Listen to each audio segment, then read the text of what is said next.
Recuerdos de una época. Bienvenidos a una nueva entrega de Recuerdos de una época, un espacio donde el pasado se despliega como un álbum de fotos lleno de vida, aromas y sonidos que nos transportan a tiempos que dejaron una marca imborrable en el alma de México. Hoy nos sumergimos en la década de los 70, una etapa de contrastes y transformaciones que definieron a un país en plena efervescencia. Fue una era donde las calles retumbaban con el rugido de motores de autos clásicos, los camiones ballenas se alzaban como titanes del asfalto, los anuncios publicitarios pintaban el paisaje con un encanto vintage y las tiendas de autoservicio comenzaban a cambiar la rutina de las familias mexicanas, dejando tras de sí nombres que hoy solo resuenan en la memoria. A lo largo de este viaje, reviviremos 17 aspectos que dieron forma a esos años, tradiciones que unían corazones, lugares que se convirtieron en leyendas urbanas, productos que aún despiertan sonrisas nostálgicas y costumbres que forjaron la identidad de toda una generación. Si creciste en los 70, este recorrido te hará cerrar los ojos y volver a esos días, si no, te abrirá una ventana a un México que tus mayores guardan en sus relatos. Acompáñanos en esta travesía y déjanos tus recuerdos en los comentarios. Suscríbete para seguir explorando el pasado juntos. El Zócalo, el latido setentero de la capital. El Zócalo de la Ciudad de México siempre ha sido mucho más que una plaza, es el corazón histórico y emocional de la capital, un lugar donde convergen el pasado y el presente. En los años 70, sin embargo, tenía una atmósfera especial, una mezcla de calma y bullicio que lo hacía inolvidable. Las calles que lo rodeaban eran un desfile constante de autos clásicos que hoy son piezas de museo, los Dodge Dart con sus parrillas cromadas reluciendo bajo el sol, los Ford Falcon que parecían sacados de una película de carretera, y los Volkswagen Sedán, los queridos bochos, en tonos brillantes como rojo cereza o amarillo mostaza, omnipresentes en cada esquina. El tráfico, aunque empezaba a crecer con la expansión de la ciudad, aún no había alcanzado el caos ensordecedor de las décadas posteriores.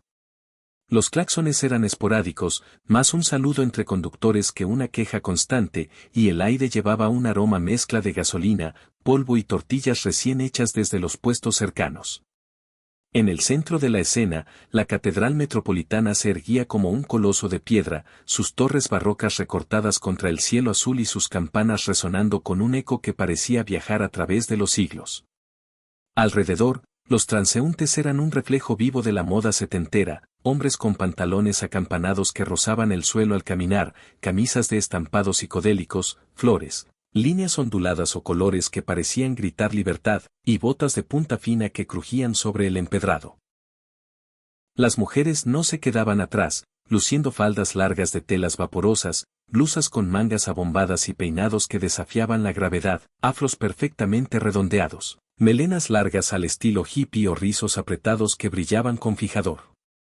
Algunos llevaban lentes oscuros de monturas grandes, un toque que completaba el look de una generación que abrazaba la rebeldía y la modernidad.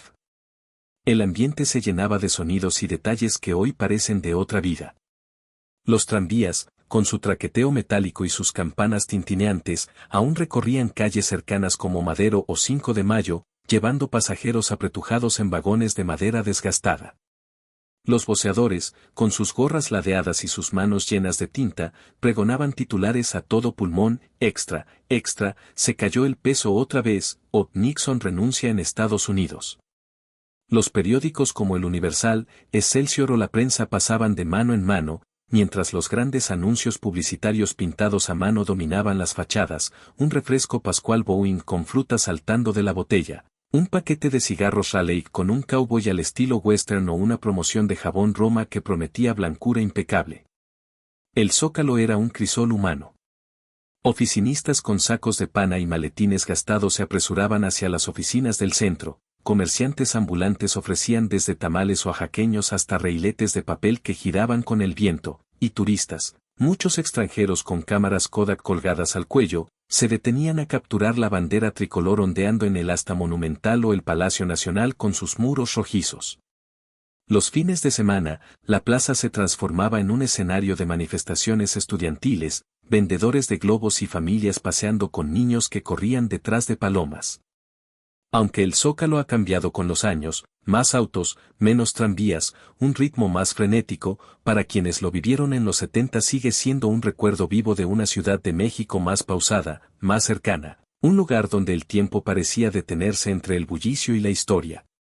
Museo Nacional de Antropología, un viaje al pasado en un México moderno. Cuando el Museo Nacional de Antropología abrió sus puertas en 1964, fue una revolución cultural y arquitectónica.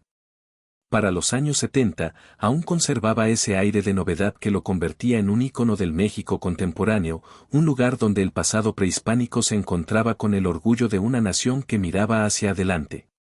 Diseñado por Pedro Ramírez Vázquez, su estructura era un espectáculo en sí misma, un patio central inmenso, cubierto por un paraguas de concreto sostenido por una columna esculpida con motivos indígenas que caía en una cascada artificial, rodeado de salas amplias con ventanales que dejaban entrar la luz del sol en haces dorados. En una época donde la arquitectura funcional estaba en auge, este edificio era una declaración de identidad, un templo moderno para las reliquias de un México ancestral. Entrar al museo en los 70 era como cruzar un portal del tiempo. Las salas albergaban tesoros que contaban historias milenarias, la Piedra del Sol, con sus intricados glifos y su peso abrumador, parecía susurrar los secretos del cosmos mexica, la estatua de Coatlicue, con su falda de serpientes y su expresión feroz, imponía respeto y asombro, y las cabezas colosales olmecas, traídas desde las selvas del sureste, miraban a los visitantes con ojos de piedra que parecían vivos. Cada sala estaba acompañada de dioramas minuciosos, maquetas de Tenochtitlán con sus canales y pirámides, aldeas mayas rodeadas de selva o mercados teotihuacanos llenos de figuras de arcilla intercambiando cacao y plumas. Los niños, con cuadernos en mano y lápices mordidos, copiaban fechas y nombres bajo la guía de maestros que narraban con pasión la grandeza de esas civilizaciones. Las visitas escolares eran una tradición casi sagrada. Autobuses amarillos llegaban desde colonias lejanas, descargando grupos de estudiantes con uniformes planchados, faldas tableadas para las niñas, pantalones de tergal para los niños, que caminaban en filas desordenadas, emocionados por el eco de sus pasos en los pasillos de mármol. Los adultos no se quedaban atrás, familias enteras, abuelos con sombrero y bastón, padres con cámaras de rollo y turistas extranjeros con guías en inglés o francés recorrían las exposiciones, deteniéndose a leer las placas o a tomar notas en libretas. El museo no era solo un lugar de aprendizaje, era una experiencia sensorial. El olor a madera pulida de las vitrinas, el murmullo de las conversaciones en voz baja, el tacto frío de las barandillas de metal y la luz que se filtraba por los ventanales creaban una atmósfera única. En los 70, el Museo Nacional de Antropología era más que un edificio, era un símbolo del México que emergía como potencia cultural en el escenario mundial. Las visitas no solo educaban, sino que despertaban un sentido de pertenencia. Para muchos niños de la época, fue su primer encuentro con la historia viva de su país, un momento que los hacía sentir parte de algo más grande. Hoy sigue siendo una joya global, pero en aquella década tenía una mística especial, un brillo que reflejaba el optimismo de un México que celebraba sus raíces mientras construía su futuro.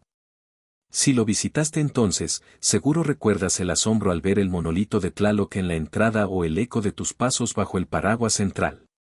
¿Qué te dejó esa experiencia? Palacio de los Deportes y la Feria del Hogar, un epicentro de emociones. El Palacio de los Deportes, con su domo de cobre que brillaba como un faro en el horizonte de la Ciudad de México, era una maravilla arquitectónica inaugurada en 1968 para los Juegos Olímpicos. En los años 70, aún fresco en la memoria colectiva, se había convertido en mucho más que un recinto deportivo, era un punto de encuentro para la vida cultural y social de la capital.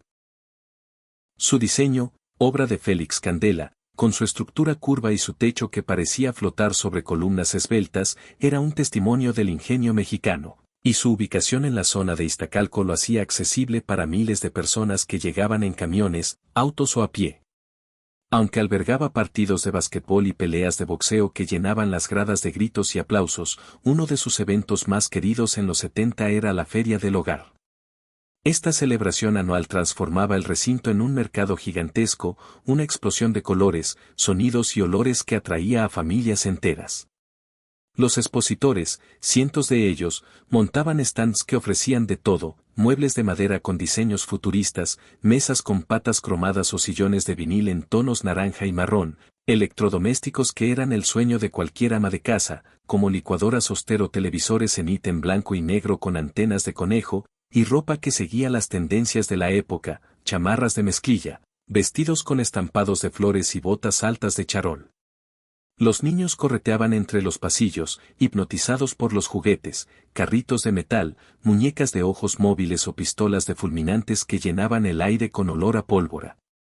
En una época sin centros comerciales como los conocemos hoy, la feria del hogar era una tradición que marcaba el calendario. Las madres, con bolsas de mandado colgadas al hombro, comparaban precios de sartenes y ollas de aluminio, los padres se detenían en los stands de herramientas, probando taladros o sierras con aire de expertos, y los adolescentes buscaban discos de vinil de artistas como Los Ángeles Negros o Juan Gabriel, que sonaban en tocadiscos portátiles. Había algo para todos, rifas que prometían premios como refrigeradores o estéreos, concursos de baile donde jóvenes mostraban sus pasos al ritmo de la música disco, y espectáculos en vivo que hacían vibrar el lugar. No era raro ver a figuras de la televisión, como Raúl Velasco o Talina Fernández, aparecer en el escenario, saludando a la multitud o firmando autógrafos en servilletas y programas impresos. El ambiente era una fiesta. El aroma a palomitas recién hechas y algodones de azúcar flotaba en el aire, mezclado con el perfume de las muestras de colonias que ofrecían las vendedoras. El sonido de las bocinas anunciando ofertas se combinaba con las risas de los niños y el murmullo de miles de voces. Para muchas familias, ir a la feria del hogar era más que una compra, era una salida especial, un día para soñar con modernizar el hogar o simplemente disfrutar del espectáculo. Aunque el evento perdió fuerza con el tiempo y el Palacio de los Deportes cambió su enfoque, en los 70 era un símbolo de una sociedad que celebraba el consumo y la comunidad. Si alguna vez caminaste por sus pasillos abarrotados o ganaste una rifa, seguro tienes una historia que contar. Paseo de la Reforma, la arteria del progreso mexicano. Paseo de la Reforma, con sus amplios camellones y su aire majestuoso, ya era en los 70 una de las avenidas más emblemáticas de la Ciudad de México.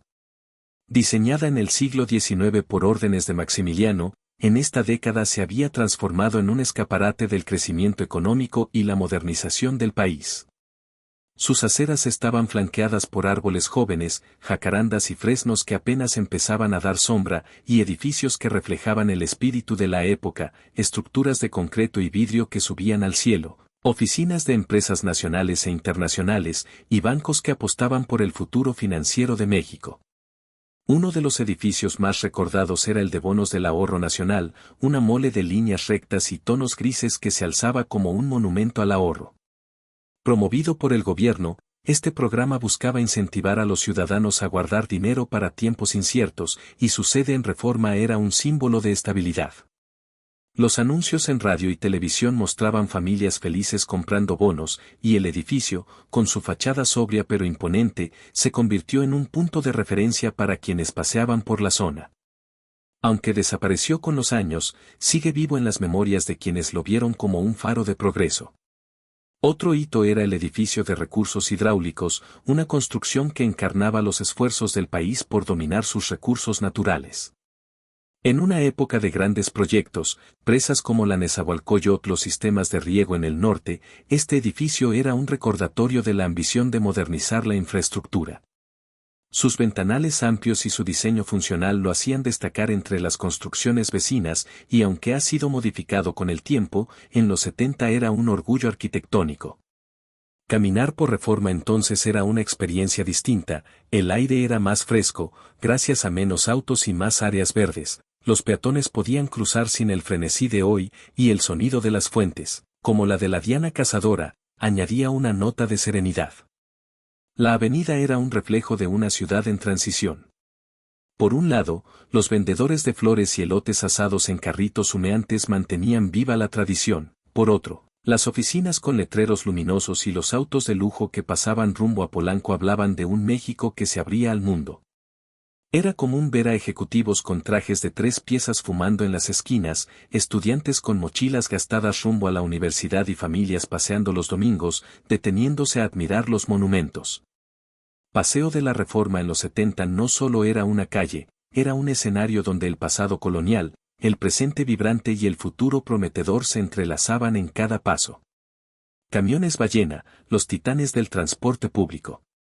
Moverse por la Ciudad de México en los años 70 era toda una odisea, y los camiones ballena eran los reyes indiscutibles del transporte urbano.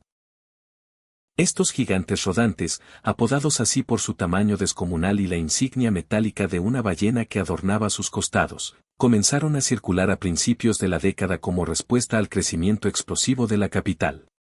Eran una evolución de los viejos vitrinas de los 60, camiones con ventanas grandes y carrocerías ligeras, pero reconstruidos con estructuras más robustas para soportar el peso de decenas de pasajeros diarios. Pintados en tonos verdes o grises, con franjas amarillas que les daban un aire de autoridad, estos vehículos eran tan imponentes como ruidosos, con motores que rugían como bestias al arrancar. Subirse a un camión ballena era una experiencia en sí misma. Las puertas traseras, siempre abiertas en movimiento, invitaban a los más arriesgados a colgarse de los pasamanos mientras el viento les revolvía el cabello.